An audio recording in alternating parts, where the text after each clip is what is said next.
Hello and welcome to Ghost in the Valley podcast. I'm your host, Al Cooley. Today is part 3 of my Berkshire series. It is the Roundtable. I did this interview back in 2020. It was an 8-part series on the Berkshires UFO, and I condensed that down for a summer rerun. Today is part 3. I had a blast putting this thing together because I brought together Thom Reed and Tom Warner and Melanie Kirchdorfer, other podcasters and guests. It was really a lot of fun. It was a lot of work, but a lot of fun. In 2 weeks, I'll be back with new episodes on Ghost in the Valley podcast. Here is part 3 of the Berkshires Roundtable. Joining me today at the Berkshires Roundtable is Tambre Ross, who is the author, psychic, medium, and paranormal investigator from Oklahoma. Tammy was a past guest and was kind enough to send me an autographed copy of her book, To Me With Love. Beth Garcia, also an author, musician, songwriter, that was a past guest on my show as well, and I am thrilled that she is also at the Roundtable. Beth is the author of The Candlestick, and I bought the book off of Amazon, and it is very, very good. Beth has also written other books as well. And again, all her links will be in the show notes. Beth Garcia is from California. Also from California is Katie Brown. Katie is the host of Word on the Rocks podcast, a podcast on the paranormal and true crime. Sitting next to Katie is Jason Horton. Jason is the host of Strange Year podcast and also Ghost Town podcast, which Jason co-hosts with Rebecca Lieb. Jason also is an author, and his new book just came out, and it's called Abandoned and Historic Los Angeles, Neon and Beyond. His book is also available on Amazon. Jason also living in California. And sitting next to Jason is Pastor Carla Davies. Carla is a huge fan and follower of my show, and Carla just happens to be my sister. I'm proud to say Carla is a fellow Buckeye from the great state of Ohio. Sitting next to Carla is Cindy Martinez. Cindy is a past guest and also the host of Welcome to the Neighborhood podcast, a podcast on the paranormal and true crime. Cindy is from the windy city of Chicago. And sitting next to Cindy Martinez is Paula Bianchi.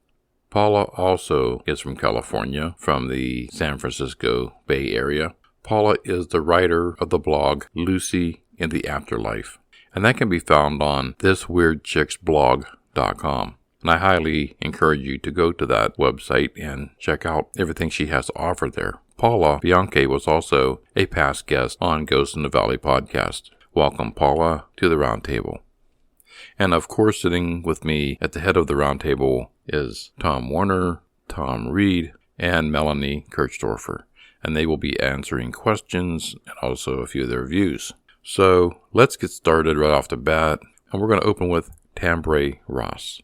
The story of the Berkshire UFO was extremely intriguing and even very emotional for me. As I watched this episode, I found myself having more questions than I had answers. You know, my heart does go out to each individual that had their own experience with regard to the anomalies and things that occurred that night in September 1969. You know, reviewing through that episode, you have here 5 individuals, 6 if you want to count Ms. Shaw, that all experienced an unusual incident and or anomaly, of blinding lights coming out of the sky and shooting down, levitation, even complete, transporting into another area, another dimension, if you will. So you've got 4 kids and 2 adults that are all experiencing the same thing, yet different things in various parts of Great Barrington. Like I said, these stories are similar and even different. You know, you have Tom and Melanie. Both had been teleported, if you will, onto a ship of some kind. They both reported The lights were so bright. They were blinding lights. They had no recollection of how they got there, let alone where they were or how long they had been there. But each one had been teleported back in much of the same way, with Thom being teleported back to his front yard, which is where he remembered being when it first happened, and Melanie being transported someplace completely different than she remembered being in when it happened. So, I mean, it's kind of crazy, but yet, it's totally, for me, believable, because these kids didn't even know each other really at the time of this incident, and Thom remembered catching a glimpse of her on this ship. Every individual that witnessed this incident, they all have one major thing in common. They were all missing time. With Nancy Reed, she was with her family in the car. They were sitting on the bridge when they literally got stopped because of these bright lights coming from the sky. She was in the car with her 2 kids and her mom. They reported losing 3 hours. 3 hours. No memory of what happened. To them, it was like they blinked their eyes and it was over. But what was extremely unusual is when they came to, Nancy's mother was actually in the driver's seat of the car. Now, Nancy's mom didn't drive, so how did she get in that driver's seat?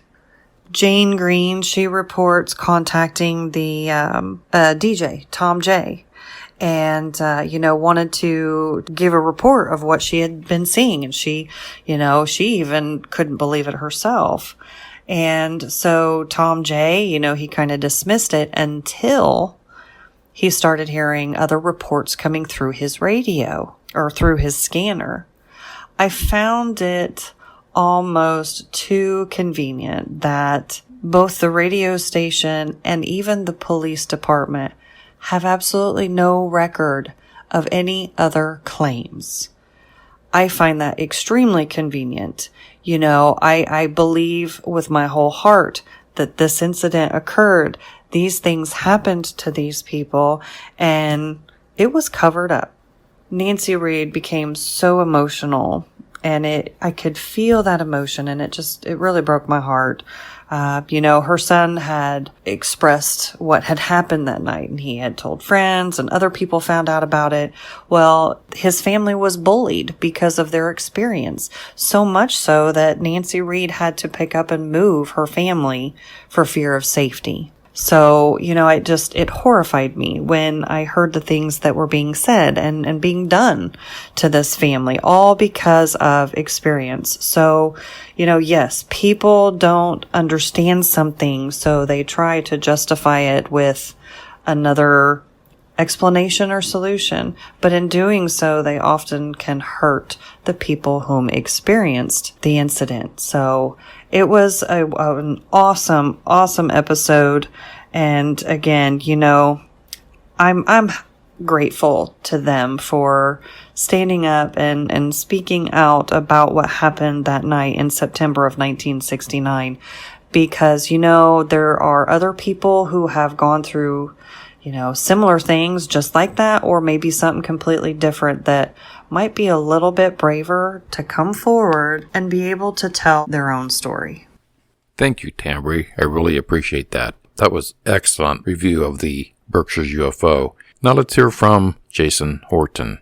Even when I was younger, I was obviously familiar with Unsolved Mysteries, like culturally, and maybe caught some episodes, but then I think when it came on, I was like, all right, I'm definitely looking into this. I'm curious what's, with podcasting and true crime and documentary, doing their kind of modern take while still keeping the Unsolved Mysteries brand there. We covered 3 out of them, kind of picked 3 that resonated with us.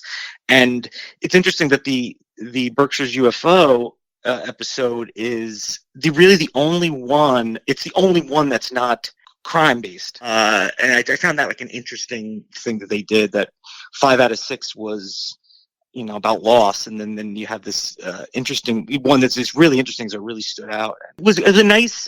I mean, it's not to I don't want to be disparaging and make light of anything, but it is a bit of at least a little bit of a palate cleanser in the show, depending on what order you watch the episodes in. Yeah. I talked to, Thom Reed and commented on it, and then I gave him my email, and then he sent some. I was like, if there's anything else you want me to add to it, so I just added some more information about, the park and the kind of, as far as what the town is concerned.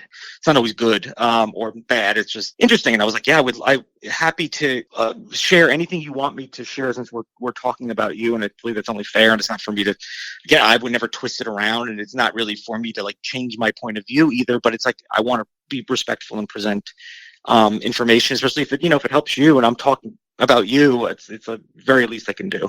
I could be a bit of a skeptic. I'm always open to hear things because I still find things so interesting. So I never want to do anything to stifle people from doing that. If other people enjoy it, I don't want to stand in the way of that. That episode is one, in fact, my wife and I, we really got into it about that one out of all the episodes. I mean, we were like, because I was a little bit more on the side of the skeptic and she was a little bit less, although we agreed and disagreed on stuff. So that episode was very polarizing in this household. Thank you, Jason Horton, podcast host for Ghost Town Pod. Actually, I learned about the Berkshire UFO off of their episode on the Berkshires and turned me on to the Netflix series. So thank you, Jason, for your input on the show and the Berkshires. And coming up next is Katie Brown. She is the podcast host of Weird on the Rocks, and this is Katie's take of the Berkshires UFO. Hey, this is Katie from the Weird on the Rocks podcast. I just finished watching the Berkshires UFO episode of Unsolved Mysteries, and I would love to share some of my thoughts on it. So I hadn't previously heard of this particular event. I've heard of other well-known UFO encounters. The first one that comes to mind is the Phoenix Lights incident that happened in 1997, where thousands of people across Arizona witnessed a UFO. I'm sure most of you have heard of that one too. But I hadn't heard of this particular occurrence in the Berkshires. The first thing that really stood out to me is really just like how normal and kind of all American these people all look and seem to behave. This took place in a small, normal little town, and I think that makes it seem even more believable, at least for me anyway. I also live in a small kind of rural, woodsy area, so I immediately kind of, put myself in these people's shoes and thought about what my reaction would be to something like this in my small town. The anecdote that really stuck out to me was of the boy who was coloring at a neighbor's house, I believe, and then all of a sudden he felt this strong urge to run out of the house and to go home, like a voice was telling him to leave. He thought that he was running home, but his friend said that he was actually just frozen in place and was running in place in the front yard, which I'm sure from a child's perspective was absolutely terrifying. Then he saw the UFO and its light kind of like engulfed him.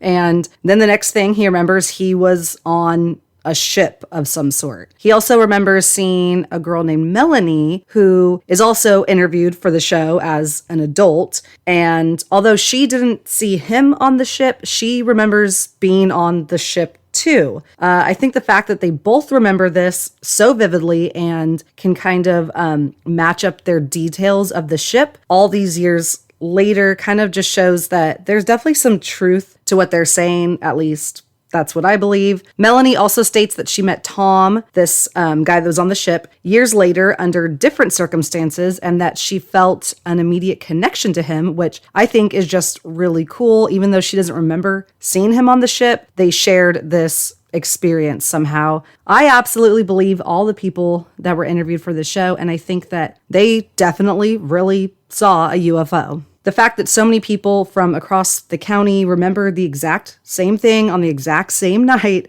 is really, just undeniable. It's also really fascinating how people were calling into the radio station that night, but there were no police reports of the event. I think that when something bizarre and unexplainable like this happens, that people kind of, doubt their own minds and their own judgment, and that calling a place like a radio station might have felt like a safer, more like neutral option, or perhaps like they wouldn't be judged by, the station's host, like maybe they would be by the police, who might come out and question them and think that they're crazy. One of the guys interviewed was saying that he told some people his story later, but that over time he realized that it kind of made people uncomfortable, and he stopped talking about it because he didn't want to scare people away or be considered, the weird kid in school, which I totally understand. I think that with things like this, people tend to hide it and keep it to themselves, in fear of ridicule. And then they don't know until years later that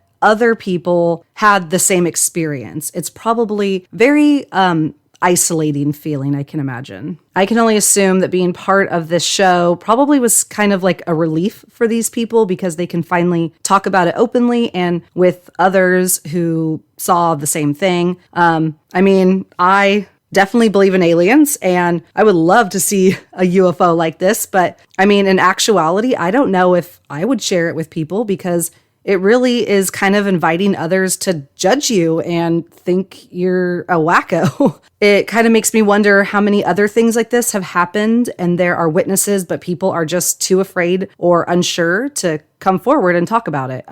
This whole story also reminded me of a movie that I recently watched on Amazon. It's an Amazon original, I believe, and it's called The Vast of Night. It's set in the 50s and is about a small town where one night people start witnessing something strange in the sky, just like what happened to these people, and they start calling into the radio station to report it, just like with these people. It was really good and had like a really kind of cool, like eerie vibe to it. So I would definitely recommend it if you're into this sort of thing, which if you're listening to Al's podcast, you probably are. So, all right, well, that's all I have. Thanks. Thank you, Katie. Katie and I started out about the same time last year in podcasting. So she's been a past guest on the show. It's always nice hearing from Katie, and she has a really great podcast, Weird on the Rocks. Coming up next is another past guest. She is an author. She's a songwriter. She has a very creative mind out of California, and this is Beth Garcia. The Berkshire UFO series was actually amazing to watch. I could relate to how people would not believe their story. It tends to happen when people doubt UFOs or ghost stories because they haven't been there. They've never experienced it. But I understand how they want to tell their story and get it out there so people can say, hey, maybe there is something that's really going on. I'll tell you an example. I was a kid in LA, and we were driving down the freeway, and I was with my dad. And on my right-hand side, I looked out, and there was a silver round UFO that was hovering. And I looked over to my dad, and I said, did you see that? What is that? And he said, oh, that's the sun. And I looked out his window, because he's on the driver's side, and there was the sun on that side, not on the right-hand side where my window was. And then all of a sudden, it hovered some more and then shot up straight up into the clouds. So I do believe the Berkshire UFO happened, and I'm glad that they told their story to get it out there for more people to not be afraid to tell their story as well. Thank you, Beth. And Beth will be back later on in the show with some questions. And we will have a section for Thom Reed, Tom Warner, and Melanie Kirchdorfer. Sitting next to Beth Garcia is Cindy Martinez. Cindy is the host of Welcome to the Neighborhood podcast. Cindy is out of Chicago, Illinois. Her podcast is on the paranormal and true crime. So this is Cindy's take on the Berkshires UFO. Also, Cindy will be back later in the show with questions for a couple of our guests as well. Cindy Martinez. Hi, I'm Cindy. I'm from Chicago, and I'm the host of Welcome to the Neighborhood podcast. Well, first of all, I'm glad to see that Unsolved Mysteries is back, and it's being produced with a modern take on it. Growing up, that show covered a lot of things that piqued my interest that have stuck with me to this day, so I hope to see more episodes in the future. Now, something I've grappled with ever since I was a kid is that feeling of being so small and insignificant in this vast universe. And a lot of that anxiety and fear stemmed from partially the idea of extraterrestrials and UFOs. Not so much the idea, but I knew and I felt that they were real. And this new UFO episode on Unsolved Mysteries is coming at a time where those things have been confirmed in a matter of speaking by U.S. intelligence earlier this year. Not only that, but 1969 was a very turbulent year, and it goes without saying that, so is 2020. The conversation of UFOs has always been highly disputed. A lot of people would rather dismiss it than give it the time of day. And what's crazy is that a lot of the stories from people who have allegedly seen a UFO or been abducted, a lot of little details do tend to line up. And there's so much footage and photos and documented stories out there now, it's hard to deny it at this point. Mostly beyond my curiosity, I feel sympathy with the people who experience these abductions.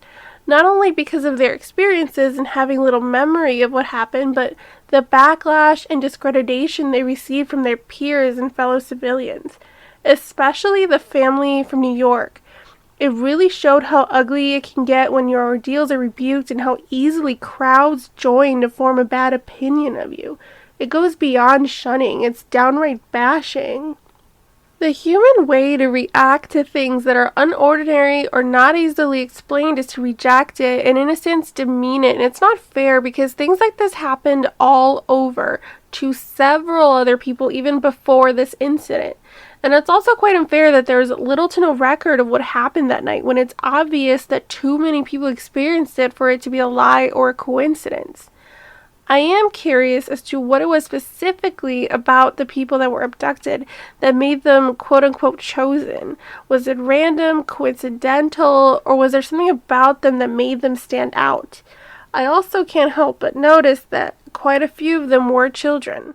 Thank you, Cindy Martinez, from Welcome to the Neighborhood podcast. We will have some answers from our special guests, Thom Reed, and Melanie Kirchdorfer, along with other questions from Cindy and other of the guests coming up. Also will be some emails I received with their remarks and questions. We have a lot more to come. Now comes the part of the show where our special guests, Thom Reed, and Melanie Kirchdorfer, will answer questions that were sent to me via email and also from our friends here at the Roundtable. So let's continue with Cindy Martinez and a few of her questions. I'm more interested in Melanie's story, her waking up by the lake, away from her family's car, and having to walk home. I'm wondering what her parents thought or remembered. She said her sister believed her, but what about the parents? What was their experience realizing that she was no longer in the car? And how long was she gone? As far as waking up, I have no idea how long I was on the lake for. I know that I woke up when the sun was coming up, and that would have been whatever time the sun starts coming up in the morning on Labor Day weekend in the east. And I did not have a watch on, so I have no idea. The last thing I would have done would be to look at a watch at that time. I mean, I was 12 years old. Who's going to look at a watch after going to an event like that? That's the last thing that would have been on my mind. I was so frightened, and I had stomach pains. I woke up on the lake. I have no idea how long I had been lying there for.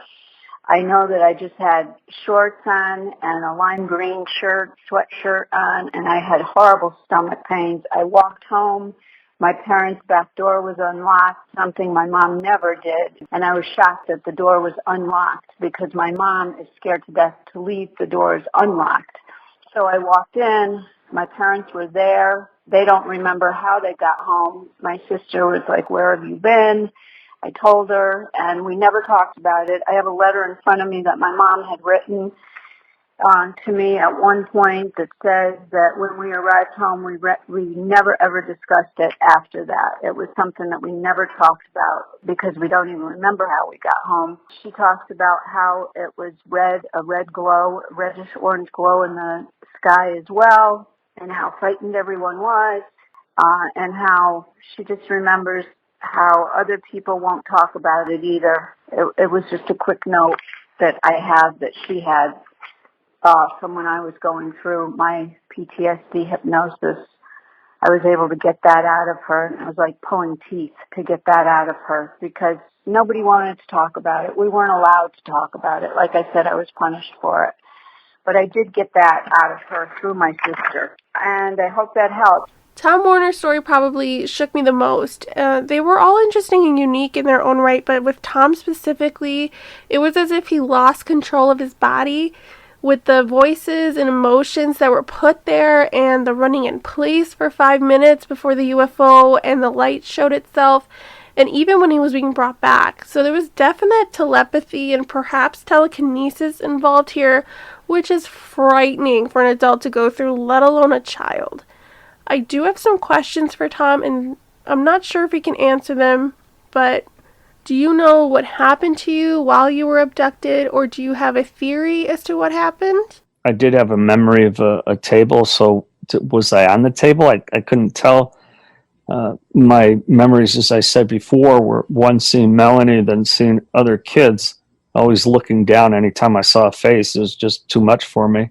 And then seeing what looked like a strange person, which I looked at as a human-alien hybrid, and then one that looked like an alien, which I had done a drawing of, which, by the way, my father, not long after I did the drawing, my father covered up the wall in the garage, which was just recently, I just recently did the renovation on the garage, and I was like, whoa. I think the first time I was just tagged. I don't think anything major was done, tagged, whatever. Was it how they did it? I don't know. The whole incident lasted about 7 minutes, but did it feel longer to you? No. If someone actually looked at me gone, and then I'm gone, and then 7 minutes later down, I have to assume that was 7 minutes. 2 weeks later when it happened, we lost approximately 45 minutes of time. So, I could have done a whole lot in 45 minutes. How long after your experience did you meet other people who also experienced similar things? Outside of my own family, 3 years later, when I was 13, I was swimming off of a dock. This one other boy looked at me because we're 13. He says, you know about UFOs? I said, no, I don't. He said, yes, you do. No, I don't. Yes, you do. I said, how would you know that? He says, because I was on that UFO, and I remember you and your brother. I would say, yeah, 13. Before your experience, what were your feelings and thoughts of the possibility of the existence of UFOs and extraterrestrials? Never even thought about it. I never even gave it a thought, because the only time I ever heard of a UFO, my father told us about him up at Lake Champlain a month before it happened. I didn't even know what he was talking about. I thought it was kind of bizarre, the story he was telling me. I never thought about life forms outside of Earth. I mean, because we were never taught that could be even a possibility. Though I had this mental telepathy that I felt like I was talking to someone from another planet. I didn't really give it any thought that, another something would fly in and just drop out of the sky. It just was very, very surreal, you might say, when it happened, because it was like, it's just something you don't expect. You don't plan on it when you're 10 years old, Thank you, Tom Warner, for your answers to Cindy Martinez's questions. The last question from Cindy is to Tom Warner and Thom Reed. So was there anything you said in your interview for the show that was edited out that you feel might be important to your story? Okay, Thom Reed, we'll let you go first. Yes, our entire case was cut out. How it was mentioned at the United Nations, the official documents that officially inducted our family into the United States, as well as the monument that was unveiled in our family's honor. That was a beautiful tribute to my late father.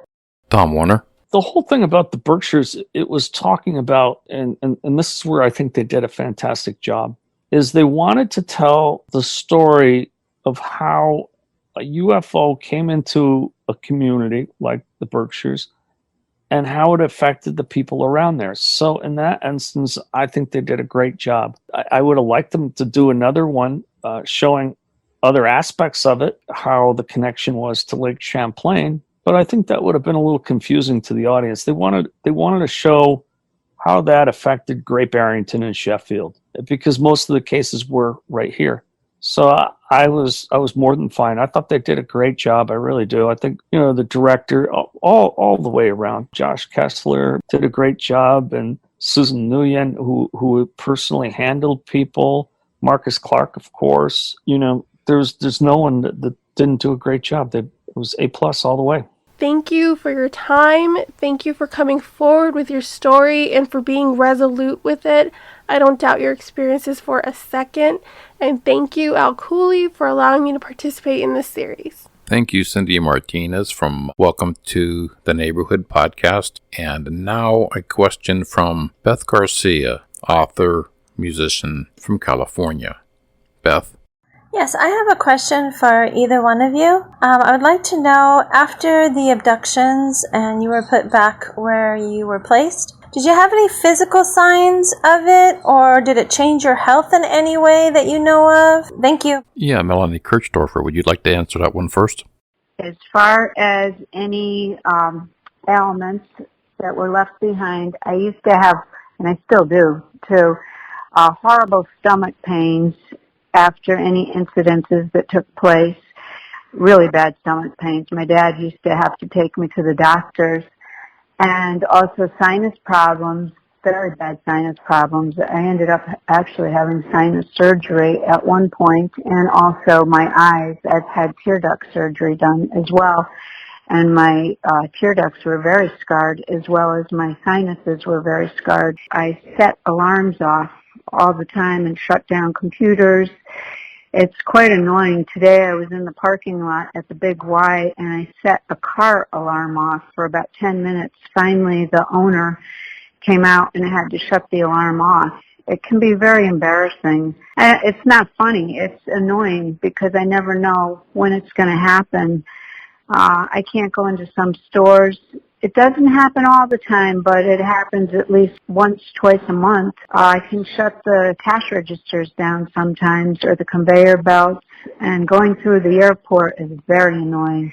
Okay, I hope that helps. This hasn't been a fun adventure, let me tell you. But I have met some interesting people. That's the good part. Tom Warner? Thank you, Beth, for asking that question. When it first happened, of course, the feeling was, I was experiencing adrenaline. When you're 10 years old, you don't have a lot of instances where you're feeling adrenaline. Actual physical change in me, myself, I didn't really feel anything different other than an enhancement in mental telepathy.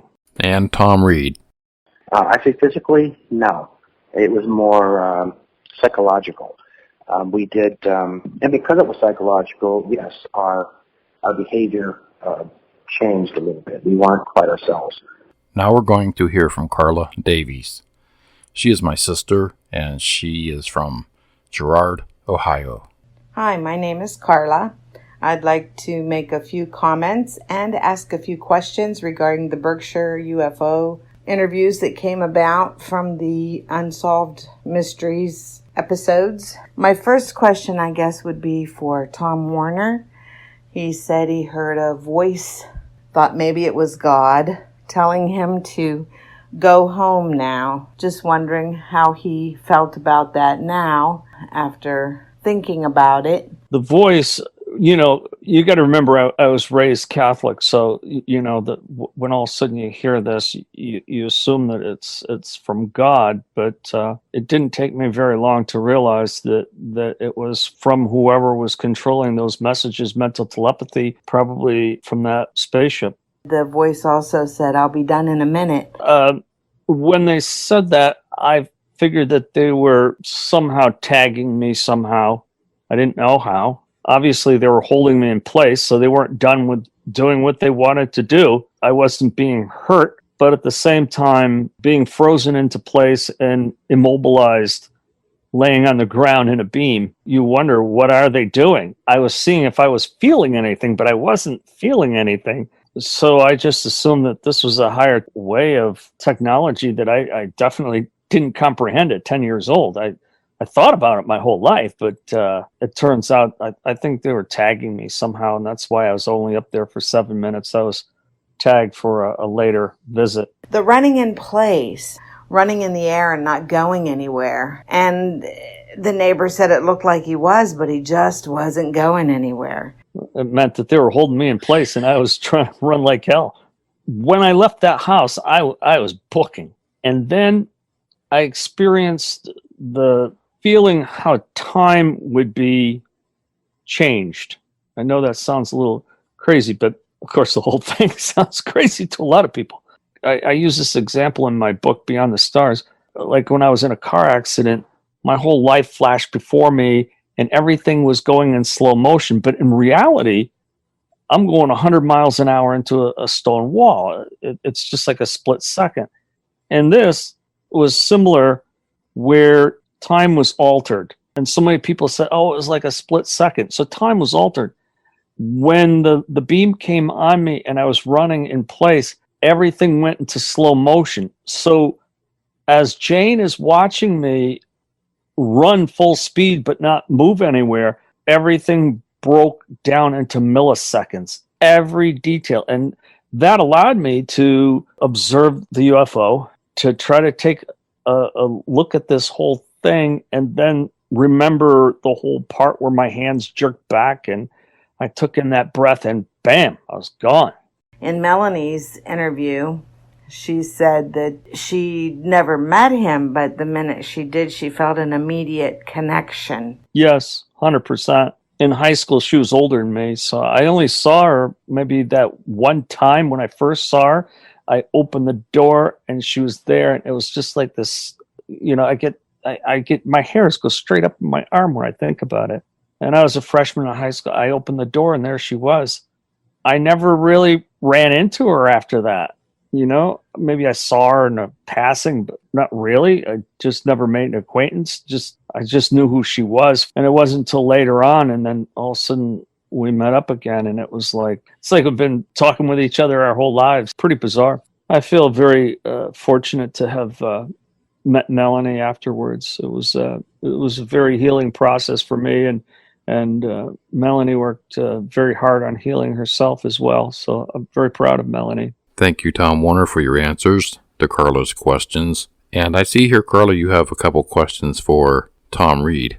I felt so bad that his mother had to shut down the restaurant and sell it and leave town when that was her Norman Rockwell type of living that she longed for. And it just was sad that this event was something that caused her to lose sight of that, and that's terrible. He mentioned that when he and his family saw the spaceship, it was rising up out of the river, and then they felt like they were underwater. I just found that so amusing that he would mention the fact that they felt like they were underwater, which made me think maybe it took them back underwater instead of up into the sky. Sally Diner broke my mother's heart. There's no question. That was everything to her. We still owned it for a year or so after moving. However, it was never the same. It was so cool at the time to grow up in such a nostalgic jukebox-inspired diner with the shakes and everything. But it still became a nightmare. And I still get an odd feeling, or maybe it's a subtle hurt when I walk into an authentic style diner or a family-run eatery, I guess. My mother was followed a lot. My father did die under questionable circumstances on the same day our case was mentioned at the United Nations. And all that information can be found on ufopark.org.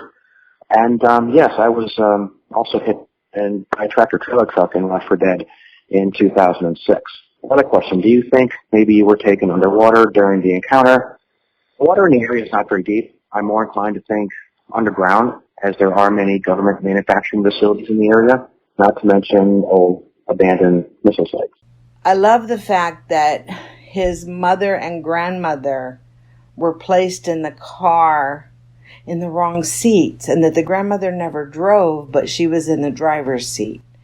That to me was powerful. Just wondering if the grandmother ever spoke about it. I know his mom did and he did. Just wondering about the grandmother. We all recall flashes or moments and have some recall. My grandmother would talk about not being able to wake anyone up and how she nearly panicked to find an area large enough to turn the station wagon around. And she did not even own a car at the time. She did drive on occasion, that she was like 100 pounds and 5 foot tall, and the station wagon was a lot for her to operate back in the day. There were bigger cars. I'd say our family has always wrestled with the fact that my grandmother had to start the car. Shortly after, she became very private. She lost her sense of humor, wit, that spark she had. She was by far the most negatively affected, I would say. Thank you, Carla, for those great questions. Coming up is going to be some questions and comments I received over the internet. I will read the questions that came in. I'll direct them to Tom Warner, Thom Reed, and Melanie Kirchdorfer. The first question is to Thom Reed and to Tom Warner. The question is from Wesley Barnett from Denver, Colorado. Do you believe that they are still out there? 100% yes. And thank you for that question. My whole life I had these bizarre incidences. That September 1st, 1969, it wasn't the start of it, and it wasn't the end of it. It's continued my whole entire life of these bizarre instances, and for me to try to understand why all these bizarre happenings took place, and then for myself to take it all in and then try to make sense of the whole thing. And my only thing is I realized that I was a messenger and I had to deliver that message. And it's not easy coming forward. I mean, this is something that, took me most of my life to be able to finally decide to come forward. And if it wasn't for Unsolved Mysteries, I probably wouldn't have. Thank you, Tom Warner. Thom Reed? My son has tested above coincidental chance with regard to remote viewing and has his heightened aptitude documented by the Miami Children's Hospital and his gifted school program. These papers and other documents were also turned over to Unsolved, but cut from the show. There is a lot regarding our family and the paranormal activity and some of the O-negative blood, groups that we have, O-negative, AB negative, A negative, what's this seemingly paranormal activity in our home now. So do we contribute that to our history? Yes, I do. The next question from Wesley Barnett from Denver, Colorado. Since 1969, have you had any more encounters or still feel that you are being targeted? Tom Warner? 2 weeks after this, I had a second encounter and I lost 45 minutes of time. And on that particular encounter, someone ID'd me on the UFO.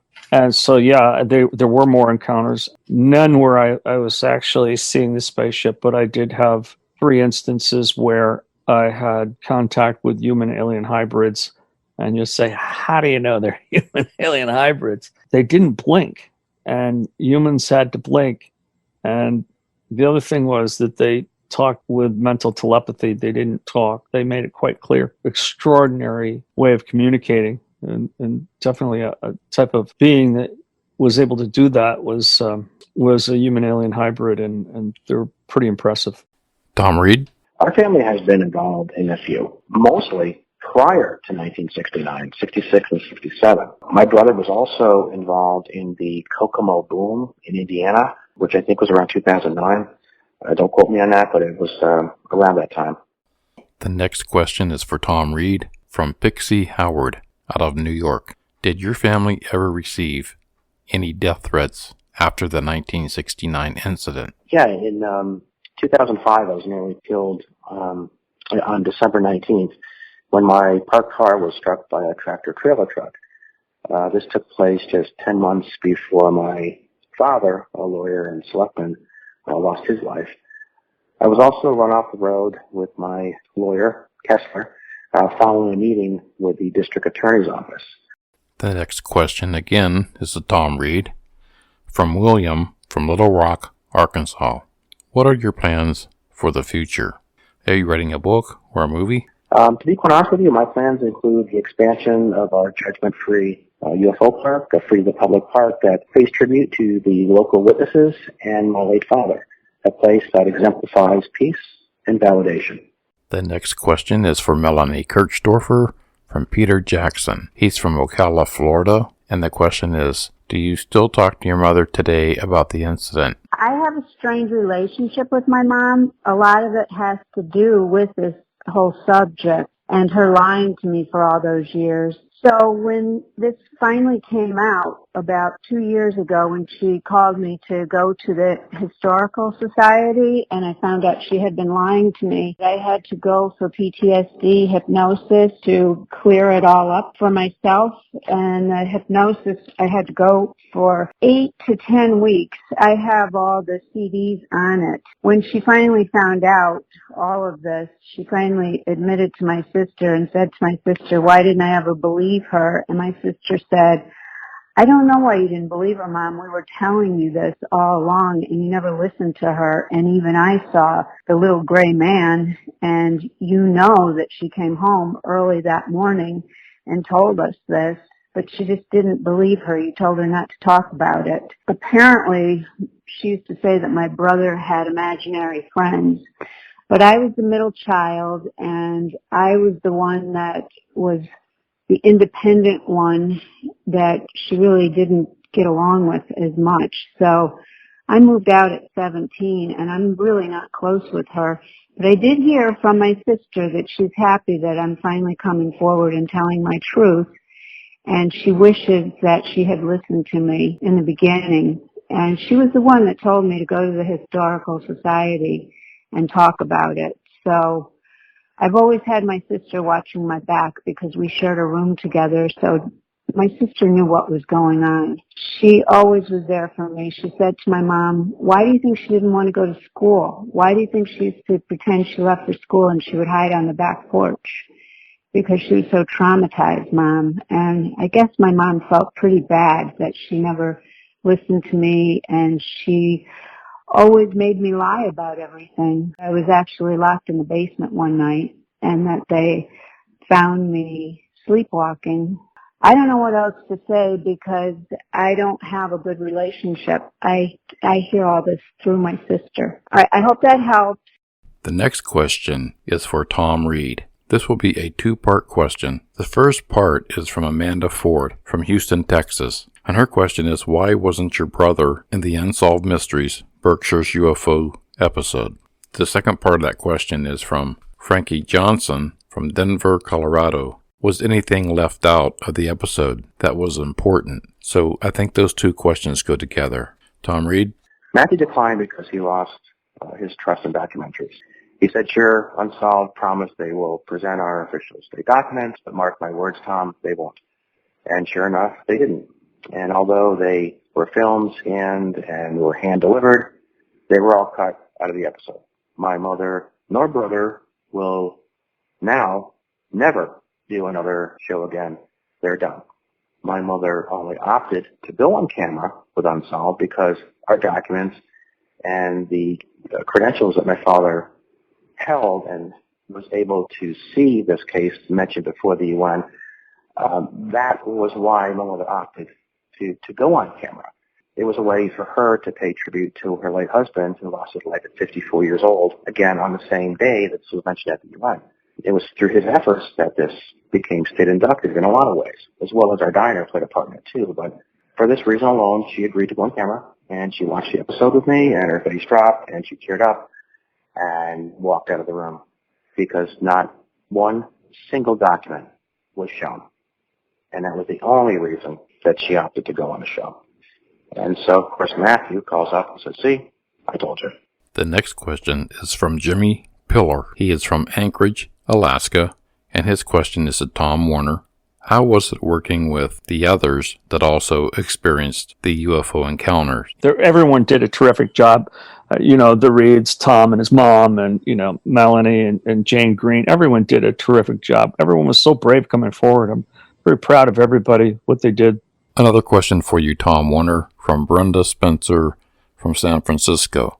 Are you selling your paintings? I'm sure she's referring to the UFO painting that I did. There will be prints available, and I'll give you links when we're ready on that, because everything's going to go up at the same time. There's going to be 2 prints. There's going to be the book cover print, which is a terrific piece of artwork, and also the original painting I did is up for sale. And, if anybody wants to ask me about the original, we can discuss that anytime. I'm very easily approachable. The next question is for Thom Reed. It's from Betty Zillinger from Savannah, Georgia. What is your plans now since the Berkshires episode was released? What is your plans for the future?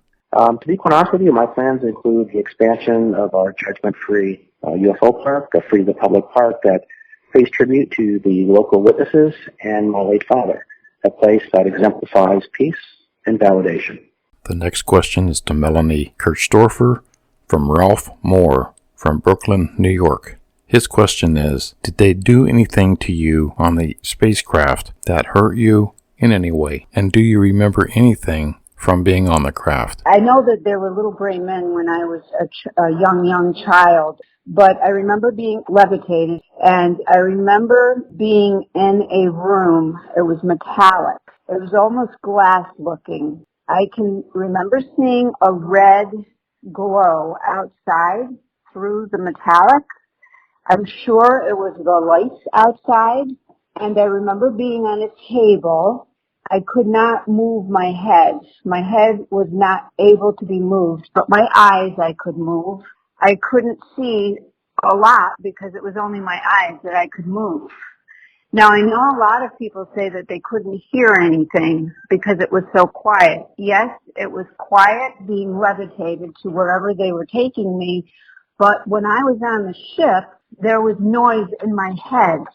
And I describe it as being in an MRI machine or a CAT scan, that clicking sound. And to this day, this happens to me in my ear. I've even gone to the doctor to find out why this is happening. And they've given me MRIs to find out why it's happening, and they can't figure it out. It happens to me all the time. It's like this click, click, click, click in my left ear. It drives me crazy. It'll just come on all of a sudden.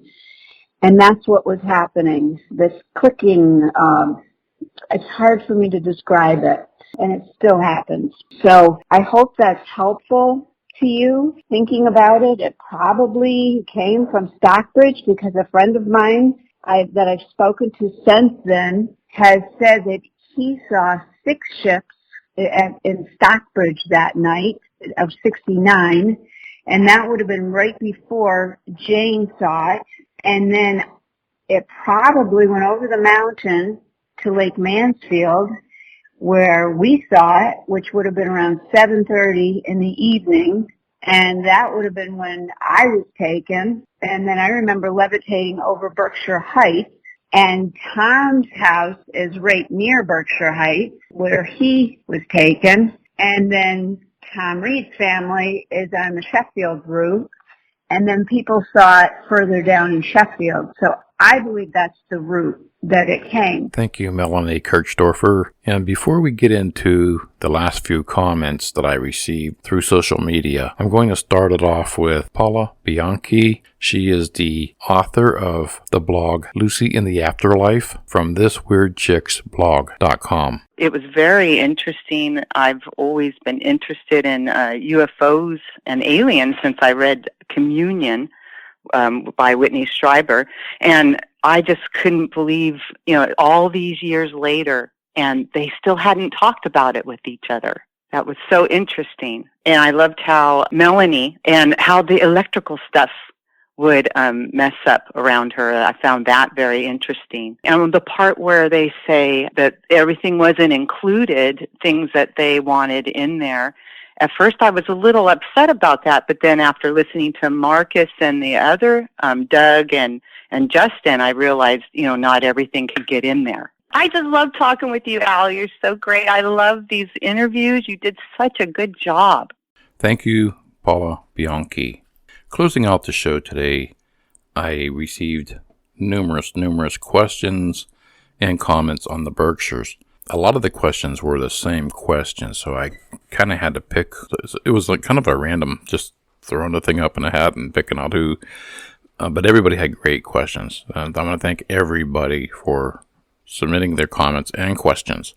A comment that came in from Hillsdale, New York, from an anonymous sender. I was driving through Great Barrington. I saw 7 lights at first in the sky in a V formation, then just 3, then just 1. And the one just sat there for almost 5 minutes. I called it in to the police department, and the dispatcher wanted to send me out an officer to take me home. In other words, I was intoxicated. I decided not to do that, and I just left. And I kept this under my hat for 50 years, until I saw the Unsolved Mysteries Berkshires UFO, and I decided to share this with you. Another comment that came in from Brenda Spencer, and she left a question earlier. Brenda is from St. Mary's, West Virginia. It was my 21st birthday, September 1st, 1969. I was sitting on my front porch, watching the sunset. I had a couple of glasses of wine, but I definitely was not intoxicated. And then I saw 7 lights in a V formation about 100 feet in the air. I sat there and I watched it and I watched it. They weren't moving fast, but it was such a beautiful sight with that sunset. I didn't call anybody, but it was a birthday I will never forget. Another anonymous comment was from Stockbridge, Massachusetts. This one kind of touched me in a way. I had to share this one. I was 27 years old, heading to the Berkshires Mountains to commit suicide. I couldn't take it any longer. You see, I've always battled migraine headaches. I was hospitalized numerous times for these headaches, and that evening I decided I just couldn't take it anymore, and I decided to end it all by driving to the Berkshires.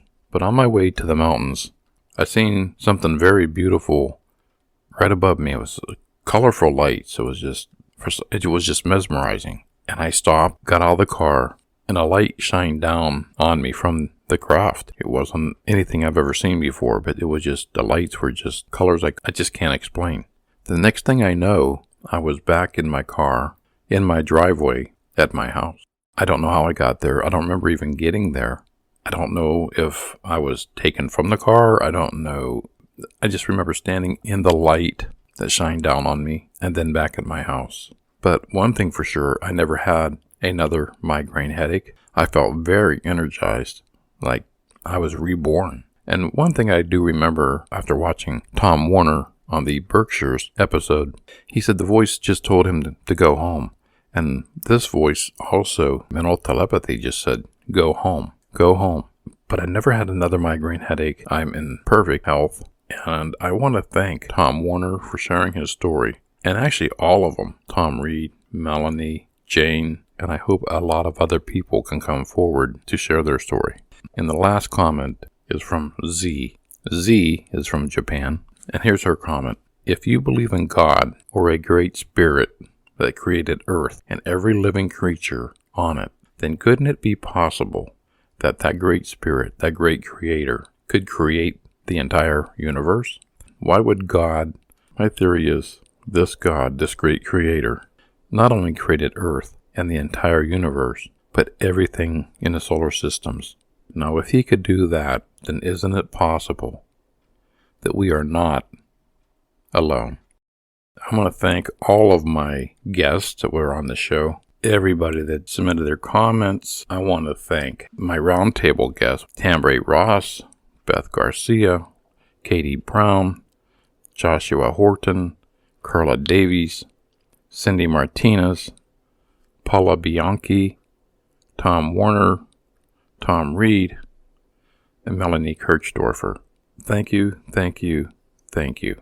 This was a difficult show to work on with getting everybody involved in the roundtable, and I'm very, very fortunate. And also their generosity of answering these questions from people from all around the world, sending in their comments and questions. I'm your host, Al Cooley of Ghosts in the Valley, and I look forward to talking to you again.